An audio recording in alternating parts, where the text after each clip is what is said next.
Assalamualaikum warahmatullahi wabarakatuh. Hai, apa kabar semuanya? Semoga baik-baik aja ya. Di sini saya dan teman-teman saya akan menjelaskan percobaan oksidasi biologi, yaitu tentang peragian. Yuk, langsung aja disimak videonya ya.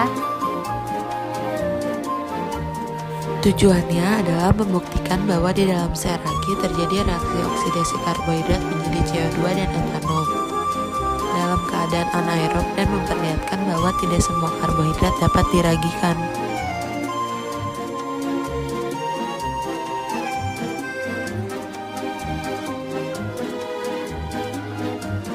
Di dalam sistem biologis sel makhluk hidup, reaksi oksidasi biologi berperan dalam reaksi-reaksi yang menghasilkan energi. Contohnya pada oksidasi glukosa menjadi CO2, H2O atau air, dan energi berupa ATP. Proses oksidasi reduksi ini dapat berlangsung secara anaerob maupun aerob. Oksidasi secara anaerob ini disebut pula respirasi anaerob. Pada keadaan anaerob, reaksi berlangsung tanpa adanya oksigen sebagai penerima elektron.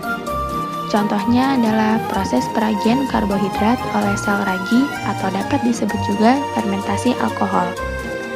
Karbohidrat seperti pati, glukosa, sukrosa, dan lainnya dapat diuraikan oleh enzim yang terdapat di dalam ragi menjadi CO2, etanol, dan ATP dalam jumlah kecil, yaitu 1 molekul glukosa menghasilkan 2 molekul ATP.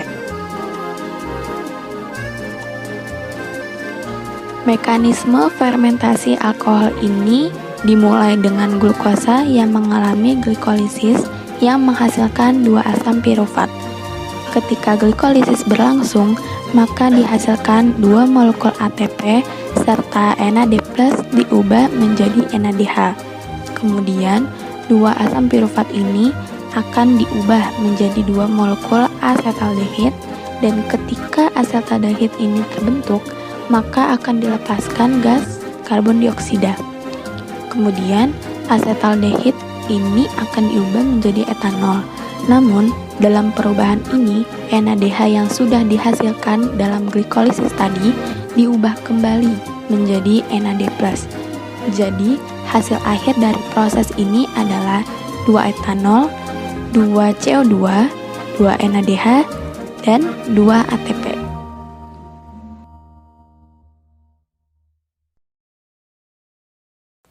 Alat dan bahan. Alat yang digunakan yaitu tabung peragian, pipet tetes, mortir, dan alu. Bahan yang digunakan yaitu ragi roti kue yang mengandung Saccharomyces cerevisiae, larutan sukrosa 2%, glukosa 2%, dan laktosa 2%, dan larutan NaOH encer.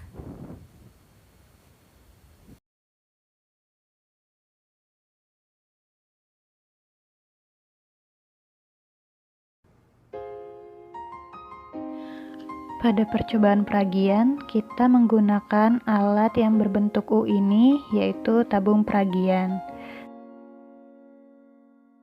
Setiap kita akan melakukan percobaan, kita memberi label terlebih dahulu pada setiap tabung.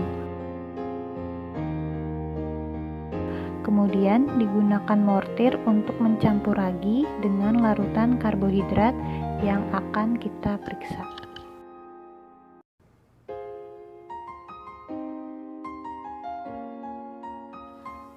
Ke dalam mortir, kita masukkan 2 gram ragi roti. Kemudian kita tambahkan larutan karbohidrat. Dalam hal ini, laktosa sejumlah 20 ml, kita tambahkan laktosa ke dalam ragi sedikit demi sedikit.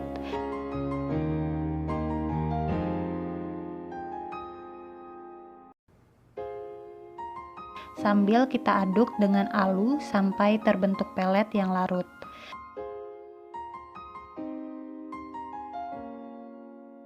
Setelah terbentuk pelet yang larut, kita tambahkan seluruh larutan laktosa sisa yang tadi, kemudian kita aduk sampai terbentuk suspensi.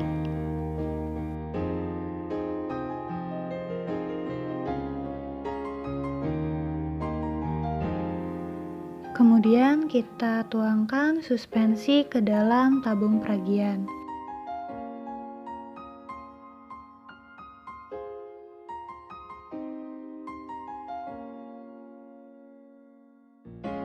Suspensi tadi harus mengisi seluruh kaki dari tabung peragian.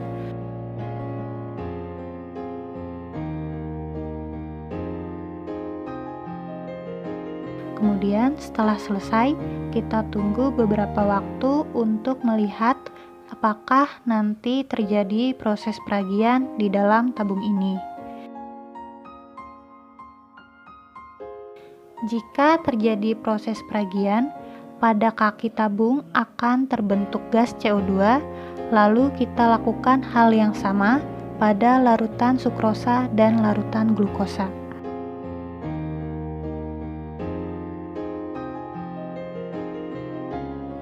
Setelah kira-kira 30 menit sampai 1 jam, kita akan melihat bahwa kaki tabung yang berisi laktosa tidak terbentuk gelembung.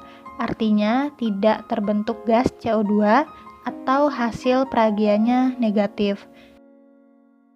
Sedangkan pada kaki tabung yang berisi glukosa dan sukrosa terlihat penuh dengan gelembung, yang artinya terjadi pembentukan gas CO2.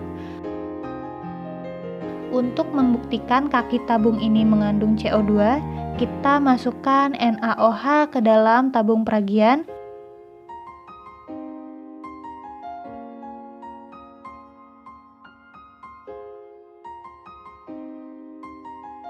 Kemudian kita tutup dengan ibu jari dan kita balik-balikan tabung tersebut sehingga CO2 akan terikat dengan NaOH dan pada ujung tabung akan terbentuk natrium karbonat, dan tekanan gas CO2 pada kaki tabung akan menarik ibu jari sehingga akan terasa seperti diisap dan sulit dilepaskan dari tabung.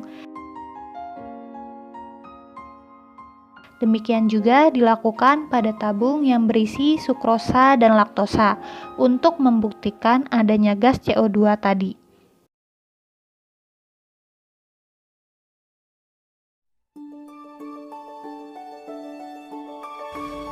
Hipotesis yang pertama, pada uji peragian karbohidrat dapat diuraikan oleh enzim-enzim yang terdapat di dalam ragi menjadi CO2, sehingga memungkinkan di dalam sel ragi adanya reaksi oksidasi karbohidrat menjadi CO2 pada reaksi anaerob.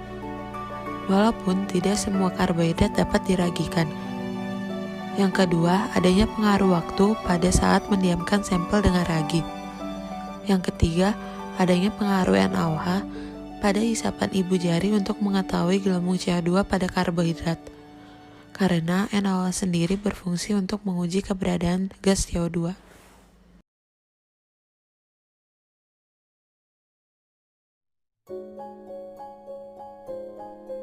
Pada pembahasan percobaan peragian diperoleh hasil data dengan larutan sukrosa bau etanol positif, adanya CO2 positif, isapan ibu jari positif tetapi lemah. Larutan glukosa bau etanol positif, adanya CO2 positif, isapan ibu jari ada dan kuat. Larutan laktosa bau etanol negatif, adanya CO2 negatif, isapan ibu jari negatif. Pembahasan yang pertama, fermentasi pada glukosa biasanya akan memerlukan waktu yang lebih singkat daripada jenis karbohidrat lainnya. Glukosa cepat mengalami fermentasi karena merupakan golongan monosakarida yang cukup mengalami satu tahap untuk berubah menjadi asam laktat atau asetat setelah proses glikolisis menuju proses fermentasi karena tidak ada gas oksigen. Sebaliknya, golongan disakarida seperti sukrosa dan laktosa harus dipecah terlebih dahulu menjadi monosakarida agar dapat mengalami fermentasi. Yang kedua, pada tabung yang berisi glukosa terdapat bau etanol dan gelembung gas CO2.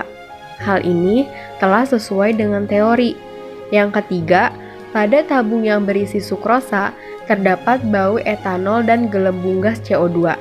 Hal ini telah sesuai dengan teori. Sukrosa terdiri atas fruktosa dan glukosa, sementara glukosa dapat diubah menjadi etanol dan gas CO2. Yang keempat, pada tabung yang berisi laktosa tidak terdapat bau etanol dan CO2. Hal ini tidak sesuai dengan teori, sebab laktosa merupakan disakarida yang terdiri atas glukosa dan galaktosa, dan monosakarida yang dapat difermentasi menjadi etanol dan gas CO2 hanyalah glukosa. Pada percobaan ini memberikan hasil negatif, dikarenakan proses hidrolisis disakarida menjadi monosakarida belum sempurna, di mana glukosa belum terbentuk. Yang terakhir, pada semua uji setelah penambahan NaOH, terjadi isapan pada ibu jari dengan kekuatan yang bervariasi, yang mengindikasikan proses fermentasi yang menghasilkan gas berlangsung pada semua larutan tersebut. Karena pada penambahan NaOH akan terjadi pembentukan natrium karbonat dan air, karena tadi CO2 mempunyai tekanan tertentu. Dengan terjadinya perubahan menjadi natrium karbonat, tekanan di dalam tabung akan menjadi negatif dan dapat dibuktikan dengan terjadinya penyedotan pada ujung jari tangan yang terjadi pada tabung peragian.